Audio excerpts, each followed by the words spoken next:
विद्यार्थी मित्रांनो, आज आपला 10वीचा निकाल जाहीर झाला. आपल्या शाळेचा निकाल 96.15% लागला आणि आपल्या शाळेमध्ये यावर्षी 104 विद्यार्थी प्रविष्ट झालेले होते आणि त्यापैकी 100 विद्यार्थी उत्तीर्ण झाले आणि अशा पद्धतीने आपला शाळेचा निकाल हा 96.15% लागलेला आहे. उत्तीर्ण विद्यार्थ्यांचं, त्यांच्या पालकांचं या ठिकाणी हार्दिक अभिनंदन.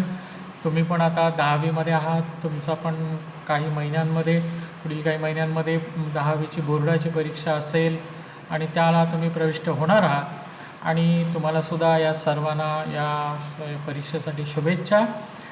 आजचा आपण या व्हिडिओमध्ये धातू अधातू गुणधर्म हा भाग पाहणार आहोत. मागच्या व्हिडिओमध्ये आपण संयुजा म्हणजे काय आणि संयुजा ही एका आवर्तामध्ये डावीकडून उजवीकडे जाताना कशी बदलत जाते किंवा गणात एकाच गणात जर विचार केला तर संयुजा कशी सारखी असते हे आपण पाहिलं.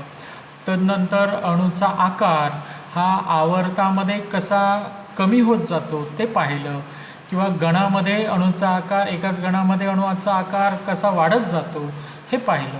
आजच्या या व्हिडिओमध्ये आपण धातू आणि अधातू गुणधर्म यांचा अभ्यास करणार आहोत. मेटॅलिक, नॉन मेटॅलिक कॅरेक्टर हा भाग आपल्याला बघायचा आहे.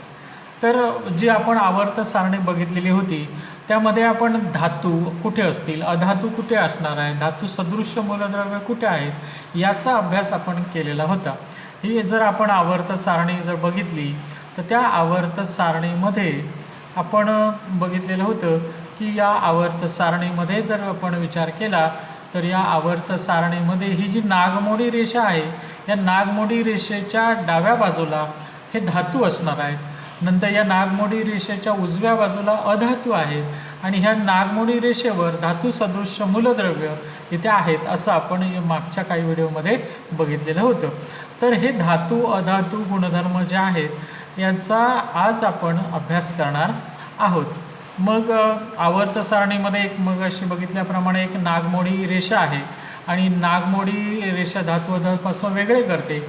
डाव्या बाजूला धातू, उजव्या बाजूला अधातू आणि किनाऱ्यावर धातू सदृश्य मूलद्रव्य हा असा भाग यामध्ये सांगितलेला आहे.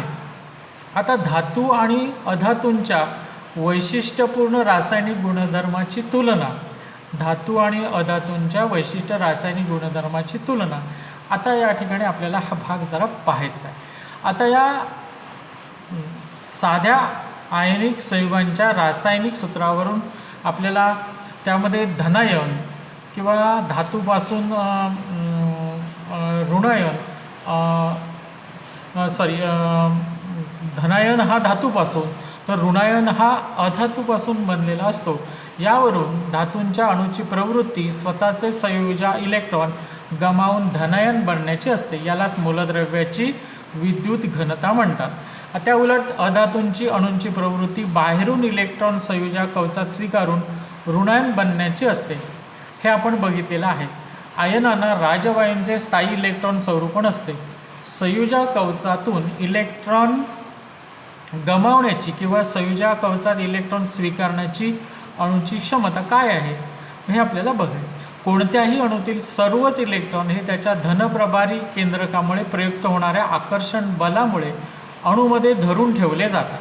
आता इलेक्ट्रॉन हे काय होतात सांगा. समजा मध्ये केंद्रक आहे आणि सभोवताली असे इलेक्ट्रॉन्स फिरत आहे. हा केंद्रक काय करतो तर ह्या इलेक्ट्रॉनना आपल्याकडे खेचून ठेवतो आणि त्यामुळे ते धरून, म्हणजे कोणत्याही अणूतील सर्वच इलेक्ट्रॉन त्याच्या धनप्रभारी केंद्रकामुळे प्रयुक्त होणाऱ्या आकर्षण बलामुळे अणूमध्ये धरून ठेवले जातात. कोणताही अणू घ्या, अणूतील सर्वच इलेक्ट्रॉन, हे जे इलेक्ट्रॉन इथे असे फिरत असतात बाह्यतम कक्षेमध्ये, तर हे इलेक्ट्रॉन त्याच्या धनप्रभारी म्हणजे केंद्रकामध्ये धनप्रभार असतो आणि धनप्रभारी केंद्रकामुळे प्रयुक्त होणाऱ्या आकर्षण बलामुळे अणूमध्ये हे इलेक्ट्रॉन खेचून धरले जातात. संयोजा कवचातील इलेक्ट्रॉन व अणुकेंद्रक यांच्या दरम्यान, आता संयोजा कवच म्हणजे कुठलं तर ते आपण बघूया. समजा हे बाह्यतम कवच आहे. हे जे बाह्यतम कवच आहे हे बाह्यतम कवच म्हणजे संयोजा कवच. संयुजा कवच आणि केंद्र याचा जर विखुरत इलेक्ट्रॉन आणि केंद्र यांच्या दरम्यान आतील कवचामध्ये इलेक्ट्रॉन असतात. म्हणजे हे संयुजा कवच आणि हा केंद्र याच्या दरम्यान हे दुसरं आणि कवच आहे. या कवचामध्ये इलेक्ट्रॉन हे काय करत असतात, फिरत असतात. त्यामुळे संयुजा इलेक्ट्रॉनांवर आकर्षण प्रयुक्त करत असताना बघा, आकर्षण बल प्रयुक्त करणारी परिणामी केंद्रकीय प्रभार हा मूळच्या केंद्रकीय प्रभारापेक्षा थोडा कमी असतो. म्हणजे संयुजा इलेक्ट्रॉनवर आकर्षण बल प्रयुक्त करणारा संयुजा इलेक्ट्रॉन म्हणजे काय, तर बाह्यतम कक्षात असणारे इलेक्ट्रॉन. संयुजा इलेक्ट्रॉनवर आकर्षण बल प्रयुक्त करणारा परिणामी केंद्रकीय प्रभार हा मूळच्या केंद्रकीय प्रभारापेक्षा थोडा कमी असतो. धातूंमध्ये असणारी संयुजा इलेक्ट्रॉनची संख्या कमी असते. आता धातूंमध्ये असणारी संयुजा इलेक्ट्रॉन, धातूंमध्ये संयुजा इलेक्ट्रॉन कमी असतात. म्हणजे 1 ते 3 असते. म्हणजे संयुजा इलेक्ट्रॉन म्हणजे बाह्यतम कक्षात असणारे जे इलेक्ट्रॉन आहेत ते हे इलेक्ट्रॉन असणारी संयुजा इलेक्ट्रॉन म्हणतो आपण, त्यांची संख्या कमी असते. ह्या संयुजा इलेक्ट्रॉनांवर प्रयुक्त होणारी केंद्रकीय प्रभारसुद्धा कमी असतो. म्हणजे ह्या बाह्यतम कक्षेत जे इलेक्ट्रॉन असतात त्यावर होणारा परिणामी केंद्रकीय प्रभारसुद्धा कमी असतो. या दोन्ही घटकांचा एकत्रित परिणाम म्हणून धातूमध्ये संयुजा इलेक्ट्रॉन गमावून स्थायी राजवायू संरूपण असलेले धनायन बनण्याची प्रवृत्ती असते. मूलद्रव्यांची ही प्रवृत्ती अथवा विद्युत धनता म्हणजेच त्या मूलद्रव्याचा धातू गुणधर्म होय. आता धातू गुणधर्म म्हणजे काय हे इथे सांगितलेलं आहे बघा. संयुजा इलेक्ट्रॉनवर प्रयुक्त होणारे परिणामी केंद्रकीय या ठिकाणी दिल्या बघा आपण या ठिकाणी तर संयुक्त इलेक्ट्रॉन म्हणजे संयुजा इलेक्ट्रॉन प्रयुक्त होणारा परिणामी केंद्रकीय प्रभार सुद्धा कमी असतो. या दोन्ही घटकांचा एकत्रित परिणाम म्हणून धातूमध्ये संयुजा इलेक्ट्रॉन गमावून स्थायी राजवायू संरूपण असलेला धनायन बनण्याची प्रवृत्ती असते. मूलद्रव्यांची ही प्रवृत्ती अथवा विद्युत घनता म्हणजेच त्या मूलद्रव्याचा धातू गुण म्हणजे संयुजा इलेक्ट्रॉन गमावून, संयुजा इलेक्ट्रॉन म्हणजे काय, बाह्यतम कक्षेत असणारे इलेक्ट्रॉन गमावले की स्थायू राजवायू संरूपण तयार झालं असलेलं धनायन बनण्याची प्रवृत्ती. आता इलेक्ट्रॉन गेले की त्याच्यावर धनप्रभार जास्त होतो म्हणजे धनायन बनण्याची प्रवृत्ती असते. मूलद्रव्यांची ही धनायन बनण्याची जी प्रवृत्ती आहे किंवा विद्युत धनता आहे म्हणजे त्या मूलद्रव्याचा धातू गुणधर्म. धातू गुणधर्म म्हणजे काय, तर संयुजा इलेक्ट्रॉन गमावून स्थायी राजवायू संरूपण असलेला धनायन बनण्याची प्रवृत्ती म्हणजेच धातू गुणधर्म. धनायन बनतो आणि त्यामुळे त्यालाच धातू गुणधर्म असं म्हणतात. म्हणजे बाह्यतम कक्षेत असलेले इलेक्ट्रॉन निघून जातात. बाह्यतम कक्षेत असलेल्या म्हणतो त्यांनाच आपण संयुजा इलेक्ट्रॉन म्हणतो. हे इलेक्ट्रॉन निघून गेले की तो धनायन बनतो. धनप्रभार त्याच्यावर जास्त असतो म्हणून तो धनायन होतो. कारण इलेक्ट्रॉनवर ऋणप्रभार असतो. ते ऋणप्रभार गेला की धनप्रभार जास्त होतो म्हणून धनायन त्याचे बनतात आणि तो स्थायी राजवायू स्वरूपण असलेला धनायन बनण्याची प्रवृत्ती असते आणि यालाच काय म्हणतात, धातू गुणधर्म म्हणतात.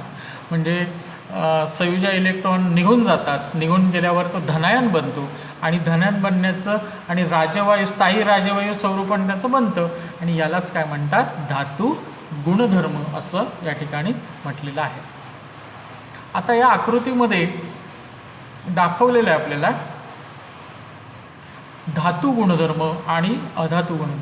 आता हे एक बाण दाखवलेलं आहे बघा, असा निळ्या कलरने हा एक बाण दाखवलेला आहे आपल्याला आणि वरती लिहिलेलं आहे बघा, कमी होत जाणारी त्रिज्या. म्हणजे ह्या आकृतीमध्ये आपण हे जे आवर्त सारणी आहे, आधुनिक आवर्त सारणीचा विचार करतोय आपण. या आधुनिक आवर्त सारणीमध्ये ज्यावेळी आपण एखाद्या आवर्तनामधून पुढे पुढे जातो त्यावेळी ती अणूची त्रिज्या काय होत जाते, कमी कमी होत जाते. हे मागच्या व्हिडिओमध्ये आपण बघितलं आहे.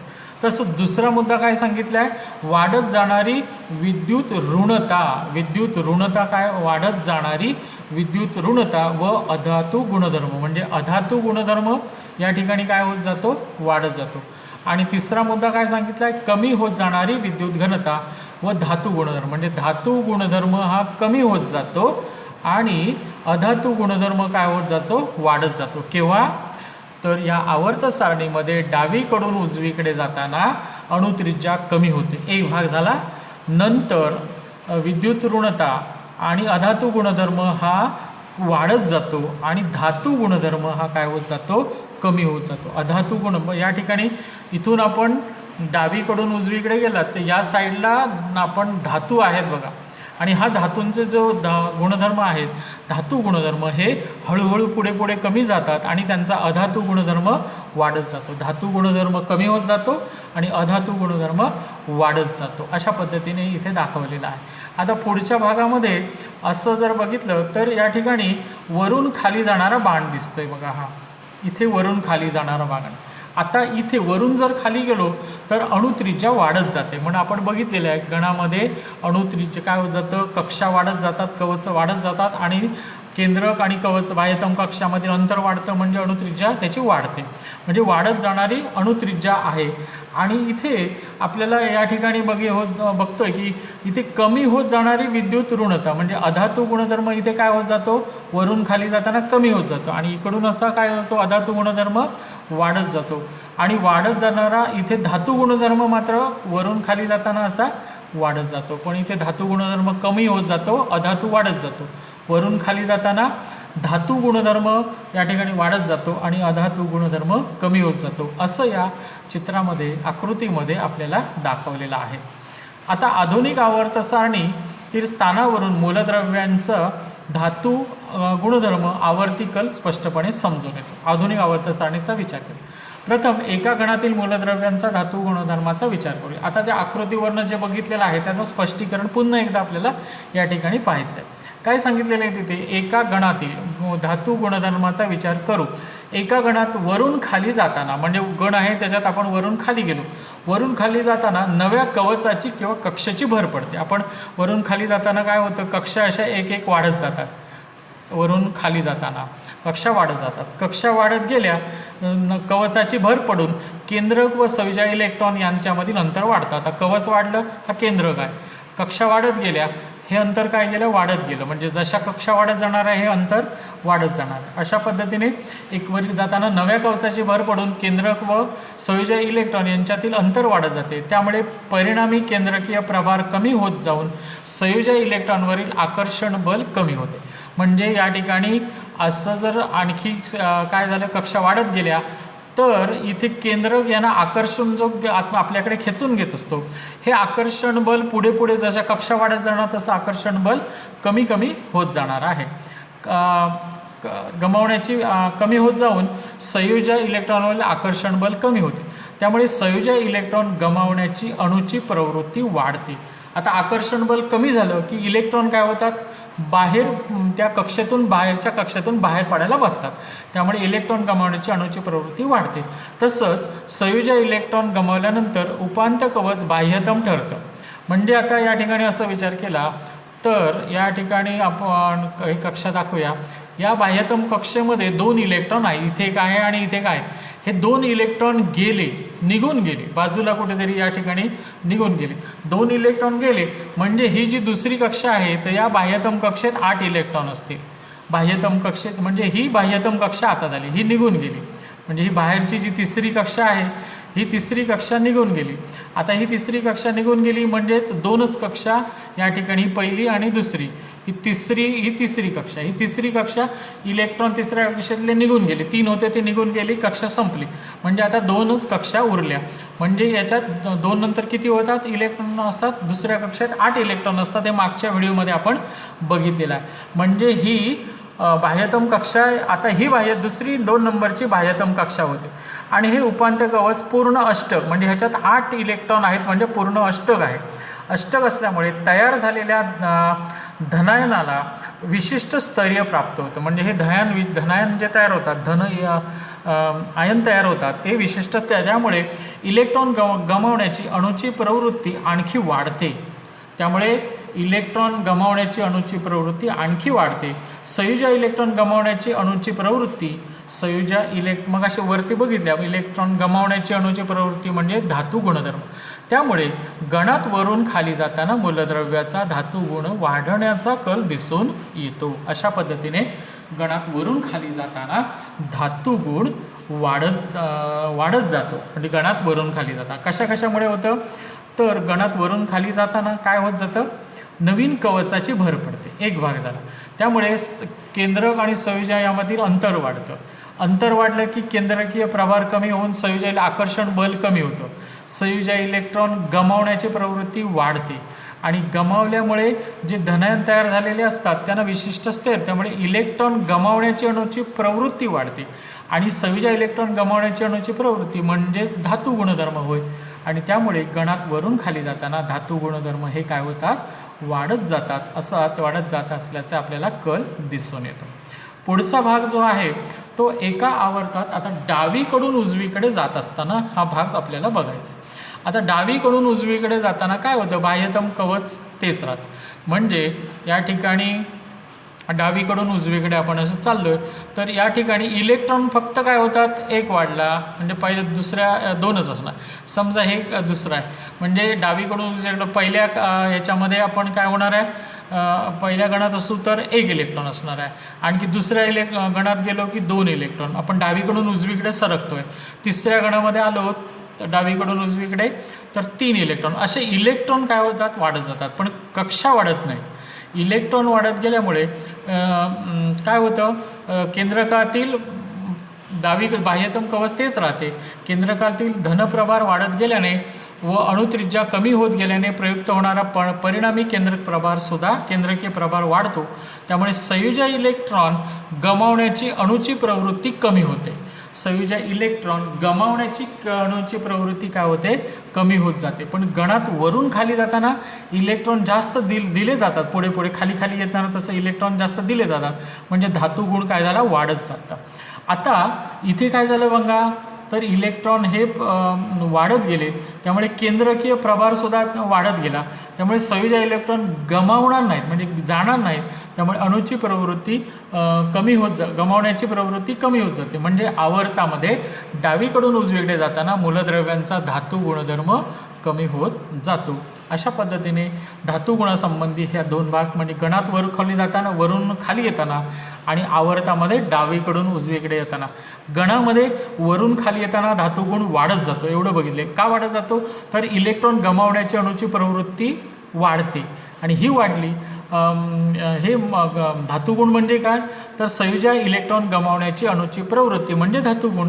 आता गणात वरून खाली जाताना हे संयोजन इलेक्ट्रॉन गमावले जातात आणि त्यामुळे अणूची धातुगुण काय होतात, त्या ठिकाणी वाढत जातात. मूलद्रव्याचे धातुगुण वाढत जातात. आता आवर्तामध्ये डावीकडून उजवीकडे जात असताना काय होत जातं, इलेक्ट्रॉन वाढत जातात. म्हणजे बाह्यतम कवचामध्ये एक इलेक्ट्रॉन पुढे डावीकडून उजवीकडे जाणार, तसं एक इलेक्ट्रॉन त्या ठिकाणी वाढत जातो. आणि इलेक्ट्रॉन वाढल्यामुळे केंद्रकावरील धनप्रभार वाढत गेलो आणि अणूची त्रिज्या कमी होत जाते आणि त्यामुळे काय होत जातं, संयोजन इलेक्ट्रॉन गमावण्याची अणूची प्रवृत्ती कमी होत जाते आणि म्हणून धातुगुण काय होतात, कमी होत जातात. आता एक पुढचा भाग काय आहे तर एका आवर्तामध्ये डावीकडून जाणारा केंद्रकीय प्रभार व कमी होत जाणारी अणुत्रिज्या या दोन्ही घटकांमुळे संयोजन इलेक्ट्रॉनवर प्रयुक्त होणारी परिणामी केंद्रकीय प्रभार वाढत जातो. त्यामुळे संयोजन इलेक्ट्रॉन अधिक आकर्षण बलाने धरून ठेवले जातात. यालाच अणूची विद्युत ऋणता म्हणतात. एका आवर्तनात डावीकडून उजवीकडे जाताना वाढत जाणाऱ्या विद्युत ऋणतेमुळे बाहेरून इलेक्ट्रॉन स्वीकारून पूर्ण अष्टक स्थितीमध्ये ऋणायन बनण्याची अणूची क्षमता वाढत जाते. मूलद्रव्याची ऋणायन बनण्याची प्रवृत्ती म्हणजेच विद्युत ऋणता म्हणजेच त्यालाच मूलद्रव्याचा अधातू गुणधर्म असं म्हटलं जातं. धातू गुणधर्म म्हणजे काय तर इलेक्ट्रॉन गमावण्याची बाह्यतम कक्षेतील इलेक्ट्रॉन गमावण्याची जी क्षमता आहे त्यालाच किंवा प्रवृत्ती आहे त्यालाच या ठिकाणी धातू गुण असं संबोधलं जातं. आता अधातू गुणधर्म म्हणजे काय तर डावीकडून वाढत जाणारा विद्युत ऋण बाहेरून इलेक्ट्रॉन स्वीकारून पूर्ण अष्टक स्थितीमधील ऋणायन बनण्याची क्षमता वाढत जाते आणि ऋणायन बनण्याची प्रवृत्ती किंवा विद्युत ऋणता म्हणजेच मूलद्रव्याचा अधातू गुणधर्म होय असं या ठिकाणी सांगितलेलं आहे. अशा पद्धतीने मूलद्रव्याचे धातू आणि अधातू गुणधर्म आपण वरती आकृतीमध्ये सुद्धा बघितलेले आहेत. आता या प्रकरणातील शेवटचा जो भाग आहे हा शेवटचा भाग म्हणजेच या ठिकाणी हॅलोजन कुलातील प्रवणता, ग्रेडेशन इन हॅलोजन फॅमिली. आता हे हॅलोजन फॅमिली म्हणजे काय, तर हा गण 17वा जो आहे हा गण 17वा गण म्हणजे 18 एकूण गण 18 आहे त्याच्यातला गण 17. या गण 17मध्ये जी जेवढी मूलद्रव्ये आहेत त्यांना आपण हॅलोजन कुलातील सदस्य असं म्हणतो. आता त्याच्यामध्ये कोण कोण आहेत, फ्लोरीन आहे, क्लोरीन आहे, ब्रोमीन आहे, आयोडीन आहे. हे हॅलोजन कुलातील सदस्य झाले. हे आधुनिक आवर्त सारणीमध्ये 17व्या गणामध्ये हे सगळे आहेत आणि ते सर्वसाधारणपणे X2 असं. आता X म्हणजे काय बघा, आता इथे F2, Cl2, Br2, I2 आणि त्यामुळे कॉमन नाम त्याचं काय म्हटलेलं आहे X2 असं गणात वरून खाली जाताना त्यांच्या भौतिक स्थितीत प्रवणता दिसून येते. आता फ्लोरीन F2, फ्लोरीन आणि क्लोरीन हे वायू आहे म्हणजे फ्लोरीन त्याच्या खाली असणारा फ्लोरीन आणि क्लोरीन हे वायू आहे.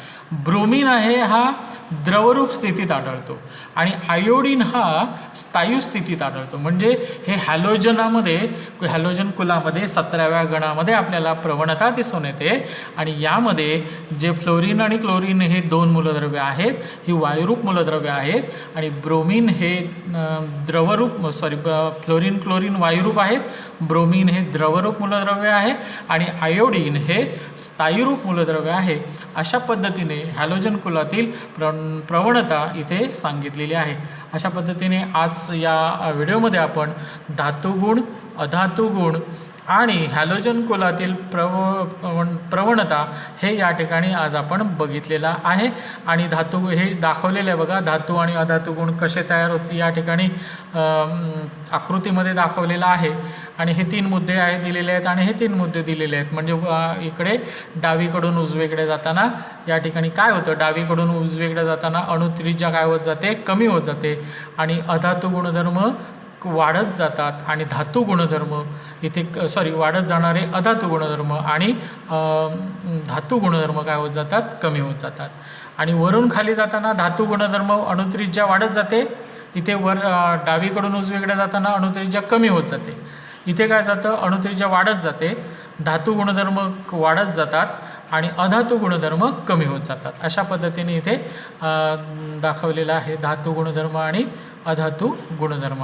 आणि नंतर हा शेवटचा भाग इथे आपण बघितलेला आहे ते हॅलोजन कुलातील प्रवणता. जसं गण 17व्यामध्ये हॅलोजन्स आहे आणि त्याचं सर्वसाधारण रेडसूत्र X2 जे आहे आणि X2 म्हणजे Xच्या ऐवजी आपण fluorine F2, Cl2, Br2, I2 हे घेऊ शकतो. त्याच्यात फ्लोरीन आणि क्लोरीन हे वायू आहेत, ब्रोमीन हा द्रवरूप मूलद्रव्य आहे आणि आयोडीन हे स्थायीरूप मूलद्रव्य. अशा पद्धतीने आजच्या व्हिडिओमध्ये आपण हे एवढे भाग आपण बघितलेले आहेत. आता पुढील यामध्ये हे प्रकरण आपल्याला संपलेलं आहे. याच्यावर जे स्वाध्याय आहेत हे आपण सोडवायचे आहेत. या स्वाध्यायामध्ये जे प्रश्न दिलेले आहेत ते त्रिक आणि 3 कॉलम दिलेले आहेत, त्यांची जोडणी करायची आहे, योग्य पर्याय निवडायचे आहेत. त्यानंतर दिलेल्या आधारे मूलद्रव्यांचं इलेक्ट्रॉन स्वरूपण लिहायचं आहे. नंतर चौथा प्रश्न, 5वा प्रश्न वर्णन मूलद्रव्याचे नाव आणि संज्ञा लिहा.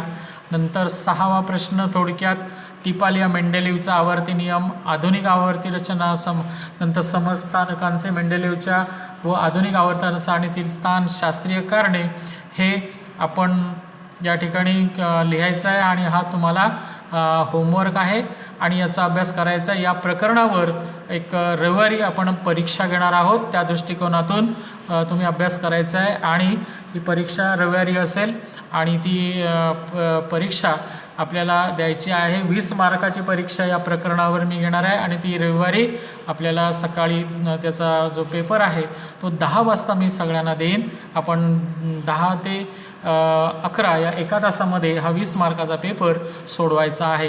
म्हणजे आपल्याला रविवारी